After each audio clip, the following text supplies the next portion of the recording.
आपल्या कुंभार समाज बांधवांच्या आजच्या या मेळाव्या प्रसंगी उपस्थित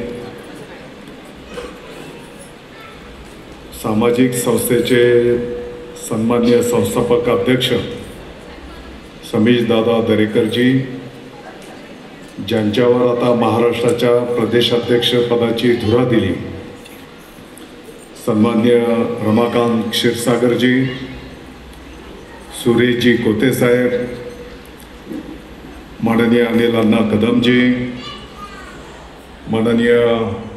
अजयजी बोरस्ते, डॉक्टर भालेराव जितेंद्रजी, शरदजी आहिर, माननीय डॉक्टर दिलीपजी मेनकर, अनिलजी आहेर, माननीय चौधरी साहेब, माननीय संजयजी रुईकर, ज्यांनी हजारो महिलांच्या हातांना काम दिलं, ते सन्माननीय लिज्जत पापडचे अध्यक्ष सुरेशजी कोते, मला वाटतं की मंचावर उपस्थित सर्व सन्मान्य आमच्या मालेगावची पदाधिकारी, सर्व नेते मंडळी, रामदास भाऊ आणि सगळे आलेले आहेत, बोरसे साहेब सगळे आलेले आहेत, आमचे फौजी साहेब आहेत इकडे, सर्व मोठ्या संख्येने उपस्थित असलेले माझ्या माता भगिनी, नाशिक जिल्हा आणि महाराष्ट्राच्या कानाकोपऱ्यातनं आलेले सर्व सन्माननीय पदाधिकारी, सर्वप्रथम तर मी आपल्या सर्व समाज बांधवांचं आणि दरेकर साहेब आपला आभार व्यक्त करतो. प्रदेशाध्यक्ष पदाची जबाबदारी तुम्ही आमच्या नाशिकवर दिली आणि रमाकांत भाऊंच्या माध्यमातून मला वाटतं की शिवसेनेवर ही राज्याची जबाबदारी दिली.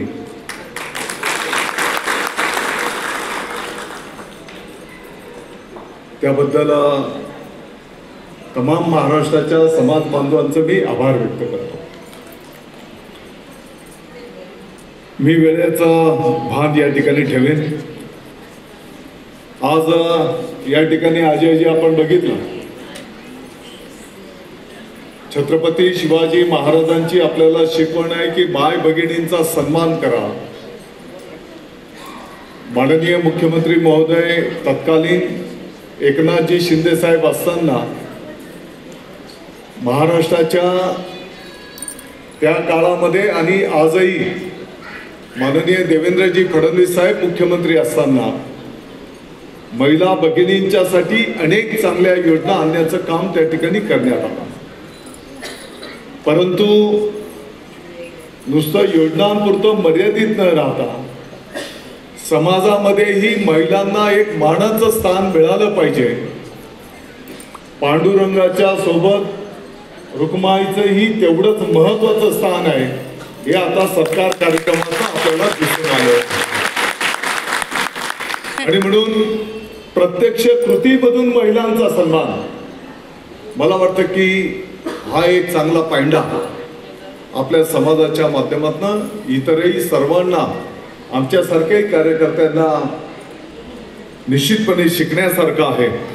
असं म्हटलं तर काय वावगं ठरणार नाही. व्यक्तिगत पातळीवर जर बोलायचं झालं तर मला चांगलं आठवत आहे, म्हणजे आमचे आई वडील आम्ही फार लहान असताना कुंभारवाड्यामध्ये, बोरसे साहेब इकडं आहेत आमचे सगळे, मग पोळ्याचे बैल घ्यायचा विषय असेल, दीपावलीच्या पंत्या घ्यायचा विषय असेल आणि तेवढ्यापुरता तो संबंध नाही.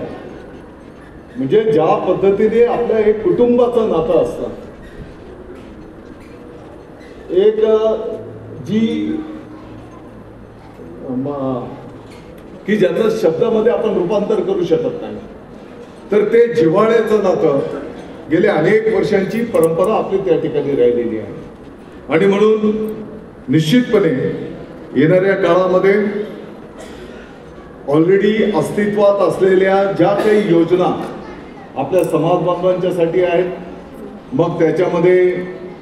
रॉयल्टी मुक्त माती मिळण्याचा विषय असेल, कोळशाच्या संदर्भातला विषय असेल, अस्तित्वात असलेल्या योजनांची प्रभावी अंमलबजावणी संपूर्ण राज्यामध्ये कशी करता येईल त्याही दृष्टिकोनात आपण नियोजन करू। आणि जसं मी आता बोललो की आता संपूर्ण महाराष्ट्राने जबाबदारी नाशिकवर टाकलेली आहे आणि क्षीरसागर साहेबांच्या माध्यमातून मी समजतो की शिवसेनेवरती जबाबदारी आलेली आहे आणि म्हणून गेल्या अनेक वर्षांच्या पासून जे काही आपल्याला आपल्या समाज बांधवांच्या प्रगतीच्या दृष्टिकोनातून श्री संत शिरोमणी गोरोबा काका माती कला बोर्डाचं जे काही स्थापना ऑलरेडी झालेली आहे त्याचं रूपांतर समाजाच्या आर्थिक विकास महामंडळामध्ये झालं पाहिजे आणि त्याच्यासाठी आर्थिक तरतूद झाली पाहिजे। मी आपल्याला आश्वस्त करतो येणाऱ्या काही महिन्याच्या आत मी स्वतः याचं प्रतिनिधित्व करेन आणि राज्यव्यापी एक शिष्टमंडळ माननीय मुख्यमंत्री महोदय, माननीय उपमुख्यमंत्री महोदयांच्याकडे ते घेऊन जाऊ आणि मला विश्वास आहे की हा विषय नेल्याच्या नंतर त्याला सकारात्मक शासन पातळीवरनं घेऊन तात्काळ त्याचा निर्णय केला जाईल आणि त्याची अंमलबजावणी त्या ठिकाणी निश्चितपणे केली जाईल हा मी या कार्यक्रमाच्या निमित्ताने विश्वास व्यक्त करतो। आपण आता जे चित्र बघितलं यापूर्वी हाताने जे काम करावं लागायचं ते काही प्रमाणात का होईना यंत्र साहित्याचा वापर करून आपण त्या ठिकाणी करायला घेतलेला आहे आणि परंपरागत व्यवसायांवरच अवलंबून न राहता मला हे पण माहिती आहे की आपल्यामध्ये अनेक आता आमचा बोरसे मामा आहे इकडे मुंबईमध्ये महापालिकेमध्ये मोठ्या पदांवर आणि आपल्यापैकी अनेक लोक अनेक वरिष्ठ पदांवर त्या ठिकाणी जनतेची आणि आपल्या या महाराष्ट्राची सेवा करताना आपण बघितलेलं आहे आणि म्हणून आमची पुढची पिढी कशी जास्ती शिक्षणामध्ये पुढे जाईल या दृष्टिकोनातनं येणाऱ्या काळामध्ये आपल्याला निश्चितपणे लक्ष घालून त्या ठिकाणी काम करावं लागणार आहे। मला आणखी त्यातल्या त्यात आनंद या गोष्टीचा आहे की आता आपण बघितलं की चिखलाचा जो मातीचा गोळा होता त्याला आकार देण्याचं काम आमचे पांडुरंग करत होते रुक्माईंच्या सहकार्याने आणि आता 1ली पासून तर 12वी पर्यंतचे जे आमचे विद्यार्थी आहेत तो पण एक जो बालक आहे त्या बालकाला त्याच्या भविष्याची दिशा देण्याचं काम आपल्याला सर्वांना शिक्षण विभागाच्या माध्यमातून करण्याची जबाबदारी देण्यात आलेली आहे आणि म्हणून तुमचं सारख्यांचं मार्गदर्शन आता मला लागणार आहे। तुमचं सर्वांचं मार्गदर्शन या शिक्षण विभागामध्ये त्या मातीच्या गोळ्याला चांगला आकार कसा आपण देऊ शकतो की जेणेकरून तो जास्तीत जास्त काळ कसा टिकेल, त्याचं भविष्य चांगलं कसं राहील,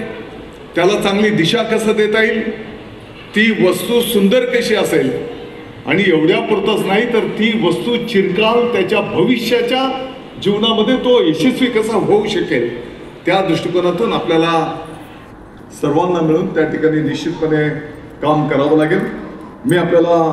वेळेचं भान ठेवत महाराष्ट्राच्या कानाकोपऱ्यात आलेले सर्वांचं या ठिकाणी स्वागत करतो।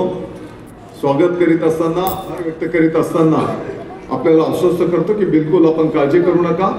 आम्ही सर्वजण दादा भुसे काय एकटाच नाही, महाराष्ट्राचे अनेक लोकप्रतिनिधी, कारण आपले जे समाज बांधव असतात अतिशय कष्टपूर्वक त्या ठिकाणी जसं मी आता बोललो की मातीमध्ये एक घडण करण्याचं काम त्या ठिकाणी करत असतात आणि म्हणून सर्व इतरही समाजाचे लोक आपल्या पाठीमागे सर्व लोकप्रतिनिधी या विषयाच्या संदर्भामध्ये खंबीरपणे उभे राहतील आणि त्या महामंडळाच्या माध्यमातून त्या आर्थिक तरतुदीच्या माध्यमातून मग विद्यार्थ्यांच्या भविष्याच्या शिक्षणाच्या संदर्भातल्या योजना असतील, जे आपले समाज बांधव काही उद्योग करायला इच्छुक असतील त्यांच्या संदर्भातल्या योजनांना सपोर्ट करण्याच्या संदर्भातला विषय असेल, काही सुखदुःखाचे प्रसंग असतील त्या सुखदुःखाच्या प्रसंगांमध्ये त्यांना आर्थिक मदत देण्याच्या संदर्भातला विषय असतील तर मला वाटतं की ह्या आर्थिक महामंडळाच्या माध्यमातून ते कार्य आपल्याला निश्चितपणे संपन्न करता येईल. मी आता बोलत असताना सांगितलं, खरं म्हणजे आपल्या मालेगावची आणि माझी पण चूक आहे. हा विषय जर पाठीमागच्याच काळामध्ये जर आपण चर्चा केली असती आणि पुढं कानावर जर टाकला असता विषय, तर कधीच हा विषय मार्गी लागला असता. इतके काही महिने वाया पण गेले नसते आपले, हे पण मी मान्य करतो. परंतु हरकत नाही, कदाचित साहेबांवर जबाबदारी येण्याची वाट तो निर्णय पाहत असेल, त्या हरकत नाही. चेष्टा मस्करीचा भाग आपण बाजूला ठेवू. परंतु येणाऱ्या काळामध्ये आपलं सर्वांचं एक शिष्टमंडळ आणि राज्यव्यापी मुख्यमंत्री महोदय, उपमुख्यमंत्री महोदयांच्याकडे त्या ठिकाणी नेऊ आणि हा विषय तात्काळ मार्गी लागेल, हा विश्वास मी तुम्हाला या निमित्ताने देतो. ज्या पद्धतीने संत गुरुबा महाराजांनी पांडुरंगाचं जे ध्यान आणि नामस्मरण केलंय,